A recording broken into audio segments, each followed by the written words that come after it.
ಅಷ್ಟೈಶ್ವರ್ಯ ಕರುಣಿಸೋ ವರಮಹಾಲಕ್ಷ್ಮಿ ಹಬ್ಬ ನಾಡಿನೆಲ್ಲೆಡೆ ಸಂಭ್ರಮದಿಂದ ಆಚರಿಸಲಾಯಿತು. ಶ್ರಾವಣ ಮಾಸದ ಮೊದಲ ಹಬ್ಬವನ್ನು ಸುಮಂಗಲಿಯರು ಸಡಗರದಿಂದ ಆಚರಿಸಿದರು.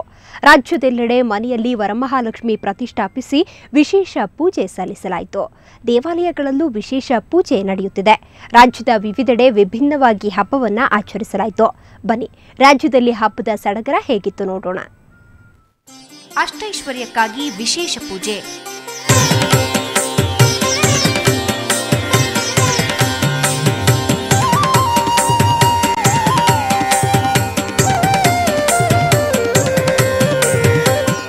ಲಕ್ಷ್ಮಿಯ ಆರಾಧನೆ.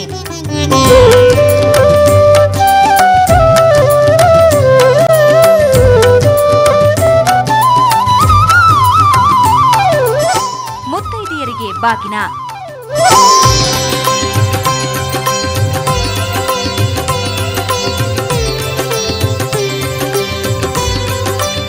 ಉಚ್ಚಂಗಿ ದೇವಾಲಯದಲ್ಲಿ ನೋಟಿನ ಅಲಂಕಾರ.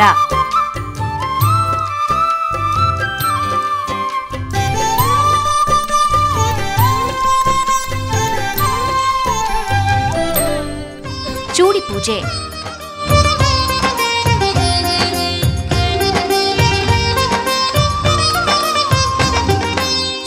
ದೇವಾಲಯಗಳಲ್ಲಿ ಪೂಜೆ ಪುನಸ್ಕಾರ.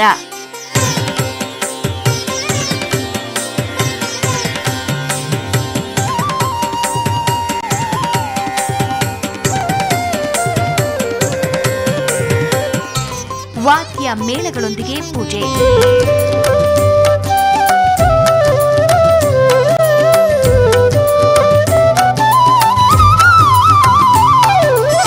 ಸಿರಿ ಸಂಪತ್ತಿಗಾಗಿ ಪ್ರಾರ್ಥನೆ.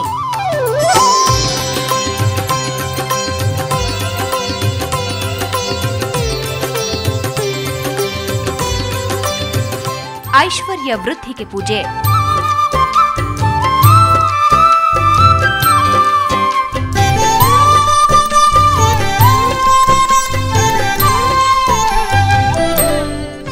ಸಂಪತ್ತು ಅಧಿದೇವತೆಯ ಆರಾಧನೆ. ಬ್ಯೂರೋ ರಿಪೋರ್ಟ್, ಸುವರ್ಣ ನ್ಯೂಸ್ 24/7. ಇನ್ನು ತುಮಕೂರಿನ ಗೊರವನಹಳ್ಳಿಯಲ್ಲಿ ವರಮಹಾಲಕ್ಷ್ಮಿ ಹಬ್ಬದ ಸಂಭ್ರಮ ವಿಶೇಷವಾಗಿತ್ತು.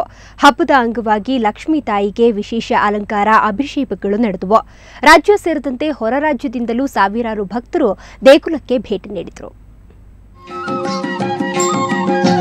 ಭಾಗ್ಯದ ಲಕ್ಷ್ಮೀ ಬಾರಮ್ಮ ನಮ್ಮಮ್ಮ ನೀ ಸೌಭಾಗ್ಯದ ಲಕ್ಷ್ಮೀ ಬಾರಮ್ಮ.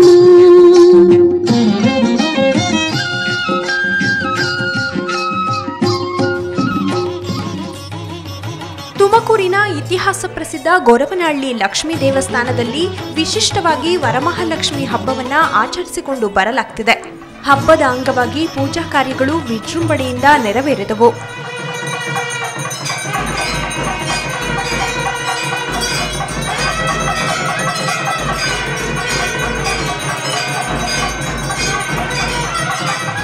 ರಾಜ್ಯದ ಮೂಲೆ ಮೂಲೆಯಿಂದ ಆಗಮಿಸಿದ ಭಕ್ತರು ತಮ್ಮ ಹರಕೆ ಸಲ್ಲಿಸಿದರು. ಅಲ್ಲದೆ ಹೊರ ರಾಜ್ಯದಿಂದಲೂ ಭಕ್ತರು ದೇಗುಲಕ್ಕೆ ಭೇಟಿ ನೀಡಿದರು. ಮೈಸೂರು ಅರಸು ಮನೆತನದವರಿಂದ ಸ್ಥಾಪಿತವಾದ ಈ ದೇವಾಲಯಕ್ಕೆ ನೂರಾರು ವರ್ಷಗಳ ಇತಿಹಾಸವಿದೆ. ಪ್ರತಿದಿನ ಸಾವಿರಾರು ಭಕ್ತರು ಇಲ್ಲಿಗೆ ಆಗಮಿಸಿ ತಮ್ಮ ಪೂಜೆ ಸಲ್ಲಿಸುತ್ತಾರೆ. ಜೊತೆಗೆ ಇಲ್ಲಿನ ವಿಶೇಷವೆಂದರೆ ರಾಜರ ಕಾಲದ ಮೂರ್ತಿ ಇದೆ. ಇಲ್ಲಿ ಶಾನುಭೋಗರ ಸೊಸೆಯಾದ ದಿವಂಗತ ಕಮಲಮ್ಮನವರ ಪ್ರತೀತಿಯಿಂದಲೇ ಈ ದೇವಸ್ಥಾನ ಪ್ರಸಿದ್ಧಿಯಾಗಿದೆ. ಇಲ್ಲಿ ನಂಬು ಬಂದ ಭಕ್ತರಿಗೆ ಏನೇ ತೊಂದರೆ ಇದ್ರೂ ನಿವಾರಣೆ ಆಗುತ್ತೆ. ಅವ್ರು ಏನೇ ಕೋರಿಕೆಗಳು ಅಂದ್ಕೊಂಡಿದ್ರು ಅದು 100% ನೆರವೇರುತ್ತೆ. ಈ ಕಮಲಮ್ಮಜ್ಜಿ ಅವರು ಈ ಊರಿನ ಸೊಸೆ, ಶಾನುಭೋಗರು ಸೊಸೆ. ಅವ್ರು ಈ ಊರಿಗೆ ಬಂದಮೇಲೆ ಅವ್ರಿಗೆ ಇಲ್ಲೇನು ಇರಲಿಲ್ಲ ಅವಾಗ. ಸೊ ಅವರು ಇಲ್ಲಿ ನಿಂತ್ಕೊಂಡು ದೇವರು ಅವ್ರಿಗೆ ಪ್ರತ್ಯಕ್ಷ ಆಗಿ ಇಂಥ ಕಡೆ ಬಂದವರಿಗೆಲ್ಲ ಒಳ್ಳೆ ಇದು ಮಾಡಿಕೊಡು ಅಂತ ಕೇಳಿದಾಗ ಅಜ್ಜಿ ಎಲ್ಲ ವ್ಯವಸ್ಥೆನೂ ಮಾಡಿಕೊಟ್ರು. ಸೊ ಅವರಿಂದನೇ ಇವತ್ತು ದೇವಸ್ಥಾನ ಎಲ್ಲ ಚೆನ್ನಾಗಿ ನಡೀತಾ ಇದೆ. ದೇಗುಲಕ್ಕೆ ಭೇಟಿ ನೀಡಿದ ಸಾವಿರಾರು ಭಕ್ತರು ಮಹಾಲಕ್ಷ್ಮಿಗೆ ಸಮರ್ಪಣಾ ಭಾವದಿಂದ ಭಕ್ತಿ ಸಮರ್ಪಿಸಿದ್ರು. ಕಮಲಮ್ಮನವರ ಪಾದುಕೆ ಇದೆ. ಅವರನ್ನು ಬೇಡಿಕೊಂಡ್ರೆ ಎಲ್ಲಾ ಬೇಡಿಕೆಗಳು ಈಡೇರುತ್ತವೆ ಅನ್ನೋದು ಭಕ್ತರ ನಂಬಿಕೆ.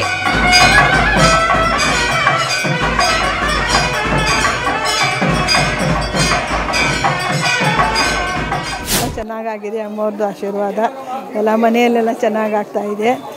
ಅಮ್ಮವ್ರದ್ದು ಆಶೀರ್ವಾದ ಇರಲಿ. ಅಂದಹಾಗೆ ಇಲ್ಲಿ ಒಂದು ಪುರಾತನ ಮರವಿದೆ.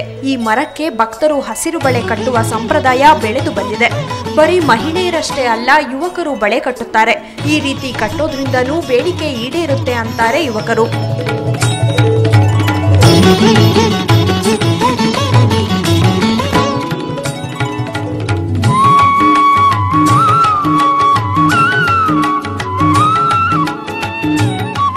ಇಲ್ಲಿಗೆ ಬರೋ ಭಕ್ತರ ಸಂಖ್ಯೆಗೇನೂ ಕೊರತೆ ಇಲ್ಲ.